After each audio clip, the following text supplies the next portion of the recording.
বাঁধা ধরা রুটিন থেকে একটু বেরিয়ে ঘুরে এলে আমাদের কিন্তু বেশ মনটা ভালোই লাগে। তো চলো আজ সেই গল্পই করব। গুড আফটারনুন বন্ধুরা, welcome back to my channel. আমি সঞ্চিতা তোমাদের কাছে নিয়ে চলে এসেছি আরও একটা নতুন ভিডিও। আর আমার এই ছোট্ট চ্যানেল সঞ্চিতার সঞ্চয় নিয়ে তোমাদের কাছে চলে এসেছি। তোমরা অবশ্যই আমার সঙ্গে থাকবে শেষ পর্যন্ত, আর রিকোয়েস্ট রইল ভিডিওটা পুরো দেখার। তো চলো, আজকে আমি কিন্তু 4:30 বাজে, সকাল থেকে ভিডিও শুরু করিনি, আর ভাবলাম আজকের দিনটা তোমাদের সঙ্গে একটু অন্যভাবে কাটা। আশা করব তোমরা যেখান থেকে দেখছো সবাই ভালো আছো, সুস্থ আছো, আর অনেক অনেক সাবধানেও আছো। তো চলো এখন থেকেই শুরু করি। দুপুরবেলা স্নান করতে যাবার আগে আমি আমাদের যে পুকুর ধারে একটা ডুমুর গাছ হয়েছে, ভীষণ বড় জানো, সেটাই দেখলাম প্রচুর ডুমুর হয়েছে। আর আমার তো দেখে ভীষণ লোভ লাগছে, কারণ ডুমুর খেতে আমি ভীষণ ভালোবাসি। কারণ ডুমুর কিন্তু ভীষণ প্রোটিন, কারণ প্রচুর আয়রন আছে এতে। আর আমার মেয়েও খেতে খুব ভালোবাসে। আর আজকে যেহেতু ওর বাবা বাড়িতে নেই, সেহেতু আমরা একটু উল্টোপাল্টা কাজই করছি সকাল থেকে। তো ওর বাবা বাইরে চলে গেছে, আর তাই জন্য আমি আর আমার মেয়ে দুজনে বাড়িতে আছি। আর দেখো না, সকালবেলা আমি এদের জন্য কেটে রেখে দিয়েছিলাম, ওদের যা খেতে দিই, কিন্তু ওরা সকালবেলা আমার বাড়ির সামনে আসেনি, কেউ গিয়েছিল, আমি হয়তো দেখতে পাইনি। তা দেখছি এখানে এসে বসে আছে, তাই জন্য ওদের খাবারগুলো আমি এখানে দিয়ে গেলাম। যেহেতু ঠান্ডা পড়ে গেছে, আর ঠান্ডার প্রোটেকশন নেবার জন্য তাই জন্য আমরা এক জায়গায় যাবার ঠিক করেছি, আমি আর আমার মেয়ে দুজনে মিলে যাব। তাই যেহেতু জল এসে গেছে, সেহেতু আমি সমস্ত রান্নাঘরের কাজগুলো আগে করে নিয়ে তারপরে আমরা একটু সন্ধে টাইপই বেরোবো। তা বিকেলের যেহেতু রান্না করা আছে, শুধু বিকেলবেলা এসে রুটিটা করব, সেই জন্য আমি এদেরকে তাড়াতাড়ি করে খাইয়ে দিয়েই ঘরে চলে গেলাম। কারণ জল এসে গেছে, আমাকে জলের কাজটা করে নিতে হবে।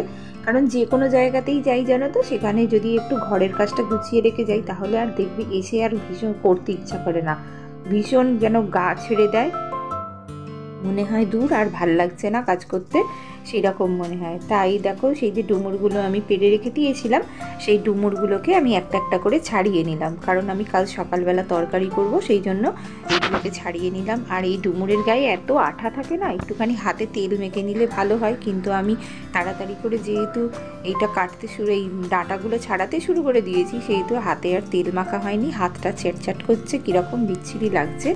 আর এতে কিন্তু প্রচুর আঠা জানো তো, আর হাতে একটুখানি তেল না মেখে নিলে না, সেই কাঁচকলা ছাড়ালে যেরকম আটা লাগে, ঠিক সেই রকম হাতটাতে আঠা ভর্তি হয়ে গেছে, আর কিরম চ্যাটচ্যাট করছে, বিচ্ছিরি লাগছে। তা আমি কিন্তু একটুখানি চা খেয়ে নিচ্ছি। চাটা খেয়েই কিন্তু আমরা সন্ধেবেলা বেরোবো রেডি হয়ে।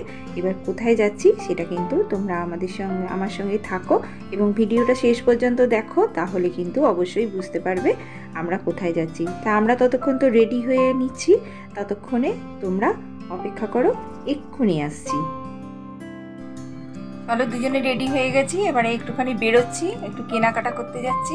তোমরা আমাদের সঙ্গে থাকো, চলো দেখো আমরা কোথায় যাচ্ছি। খুব বেশি দূরে না, বাড়ির কাছেই, এই 10-15 মিনিটের রাস্তা। তা আমরা উঠে পড়লাম অটোতে। কিন্তু যে অটোটায় উঠেছিলাম ভীষণ মজা লাগছিল জানো, নানান রকম রং দেয়া ছিল, আর আলো জ্বলছিল নানান রকম রঙের, আর তার সঙ্গে এত সুন্দর একটা গান বাজছিল, আর মনের ভেতরটা আনন্দে একদম লাফালাফি করছিল জানো, এত ভালো লাগছিল। আসলে একটা বাঁধা ধরা জীবন থেকে হঠাৎ করে যদি একটু অন্যরকম মুহূর্ত আমাদের হাতের মুঠোয় চলে আসে, তাহলে কিন্তু সেটাকে আমরা ভীষণ এনজয় করি জানো তো।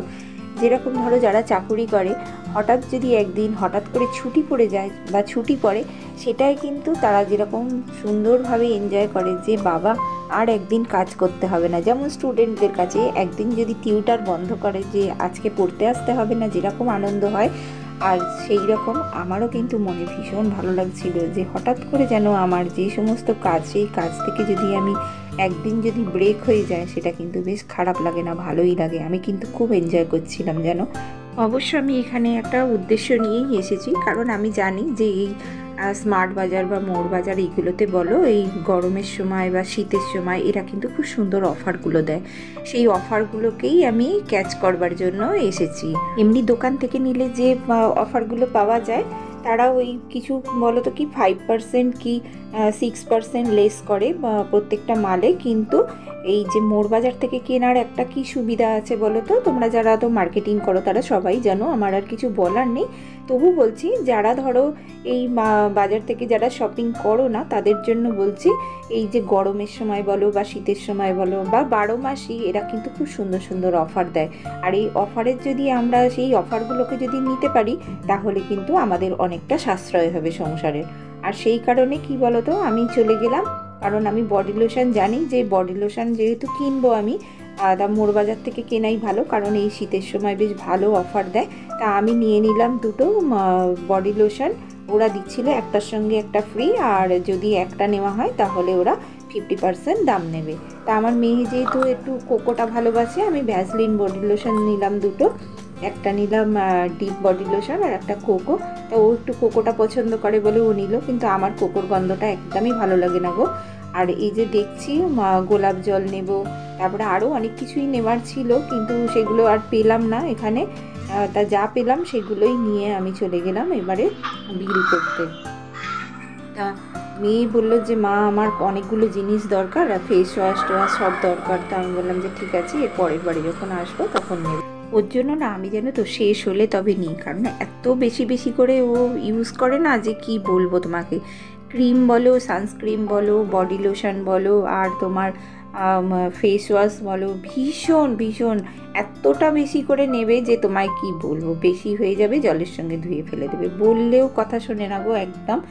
তাই জন্য ওর শেষ হয়ে গেলে তারপরে আমি ওকে কিনে দিই। এরপর আমাদের কিন্তু কেনাকাটা হয়ে গেল আর আমরা ওখান থেকে বেরিয়ে এলাম। বেরিয়ে এসে কি করলাম বলো তো, প্রচুর খিদে পেয়েছিল, আর তার উল্টো দিকেই দেখি একটা মোমোর দোকান। আর মোমো দেখলে তো জিভে জল ধরে না একদম আমাদের দুজনেরই। তা আমরা কি করলাম, ওখান থেকে মোমো কিনে নিলাম। মোমোটা কিন্তু দারুণ ছিল খেতে, আর ভীষণ ভালো ভীষণ ভালো, মানে একদম কি বলবো, একদম বর্ণনা করা যাবে না, এত সুন্দর মোমো ছিল যে কি বলবো তোমায়। যেন মনে হয়েছিল 2 প্লেট 3 প্লেটও খেয়ে নেওয়া যাবে। কিন্তু যেহেতু অনেকটা রাত্রি হয়ে গেছে, এখন প্রায় 7:30 বাজে, তাই জন্য আমরা বললাম যে থাক আর বেশি খাবো না, 1 প্লেট করে মোমো খাই। আর মোমো খেয়ে তারপরে আমরা বাড়িতে চলে এলাম। তা বন্ধুরা, তোমরা যারা যারা আজকে আমার ভিডিওটা দেখছো তাদের যদি ভালো লেগে থাকে তাহলে অবশ্যই যাবার সময় একটা লাইক দিয়ে যেও। আর নতুন বন্ধু যারা আছো তারা অবশ্যই আমার চ্যানেলটা সাবস্ক্রাইব করে দিও, আর যাবার সময় একটা ছোট্ট লাইক দিয়ে চলে যেও। আর যদি কমেন্ট করার ইচ্ছা থাকে অবশ্যই আমার কমেন্ট সেকশানে কমেন্ট করে দিও। তাহলে চলো বন্ধুরা, এরপর আমি কি করলাম তারপরে তোমাদের দেখাচ্ছি। তা আমার আগের ভিডিওগুলোতে যারা যারা তোমরা কমেন্ট করেছো তাদের অসংখ্য ধন্যবাদ। এই দেখো আমি পাড়ায় চলে এসেছি, আর চলে এসে দেখছি কার্তিক পুজো হয়েছিল, সেই কার্তিক কিন্তু গাছে গোড়ায় বসাতে আসছে। গাছের গোড়া মানে আমাদের বাড়ির সামনে যে মন্দিরটা আছে, তোমাদের দেখাই আমি প্রত্যেকটা ভিডিওতে, সেই মন্দিরে কিন্তু কার্তিক ঠাকুর বসিয়ে দিয়ে যায়। তা আমি যখন ঘরে ঢুকছি তখনই দেখলাম যে কার্তিক ঠাকুর নিয়ে আসছে বলে একটু দেখতে গেলাম। আর এই দেখো না, কার্তিক ঠাকুরকে বসিয়ে দিয়ে যা যা রিচুয়ালস আছে সেইগুলো করছে, করে এবার যাবে। এবারে প্রচুর কার্তিক পড়ে এখানে জানো, তোমাদের আবার পরের দিন দেখাবোক্ষণ যে মোট কতগুলো কার্তিক পড়লো। এখন তো প্রায় ধরো 8টা 8:30 মতো বাজে, এখন 3খানা কার্তিক নিয়ে এসে রেখেছে। এরপরে আমি তোমাদের পরের দিনের ভিডিওতে দেখাবো যে মোট কতগুলো কার্তিক পড়লো আমাদের এখানে। ভীষণ মজা হয় জানো। আর এই দেখো আমি যা যা কিনেছি, এই যে এই দুটো কন্টেনার আমার কি ভালো লাগছিল গো, ওই জন্য নিয়ে নিয়েছি। কন্টেনার দুটো নিয়ে নিয়েছি, আর নিয়েছি আমাদের এই যে বডি লোশন, দুজনের দুটো বডি লোশন নিয়েছি। আর এই যে মেয়ে নিয়েছে ব্লাশ গ্লো, কি বাবা আমি জানি না এটা, আর আমি ইউজ করি না ওসব, আমি জানিও না। আর এই যে বডি লোশন নিয়েছি, একটা তোমার গোলাপ জল নিয়েছি, একটা গ্লিসারিন নিয়েছি, নিয়ে মানে যেটা দরকার সেটা নিয়েছি, কারণ গ্লিসারিন ছাড়া একদমই না, আমার তো কোনো অসুবিধা হয় না, আমার বডি লোশনই হয়ে যায়। মেয়ের ভীষণ স্কিনটা ড্রাই জানো, তাই জন্য কি করব তাই ভাবছি। তোমাদের কাছে যদি কোনো উপায় থাকে কোনো কিছু, তাহলে কিন্তু অবশ্যই আমাকে কমেন্ট করে জানাবে যে খুব বেশি ড্রাই স্কিনের জন্য কি করা যায়। আর এই তো বডি লোশন নিয়ে এসেছি, দেখি এইটাতে যদি হয়ে যায় ভালো, না হলে অন্য কিছু যদি করা যায়। তা আজ এই পর্যন্ত রাখছি। তো চলো, যাদের ভালো লাগলো তারা কিন্তু অবশ্যই কমেন্ট করো। তো দেখলে তোমাদের দেখালাম আমি কি কি নিয়ে এসেছি। এবার রুটিটা করে নিই। চলো, রাত্রিবেলা তো খেতে হবে। মোমো খেয়েছি, খেয়ে তো পেটটা বেশ ভর্তিই আছে। দেখি রুটি কটা করে খাই, দুটো দুটো করে করব, রুটি বেশি করব না কারণ বাসি হয়ে যাবে ওই জন্য। তা এই যে সব কেনাকাটা হলো। চলো আজকের মতো গুড নাইট, আবার দেখা হবে পরের ভিডিওয়ে। খুব তাড়াতাড়ি ভিডিও নিয়ে আসছি। ততক্ষণ সবাই ভালো থেকো, সুস্থ থেকো, সাবধানে থেকো। টাটা।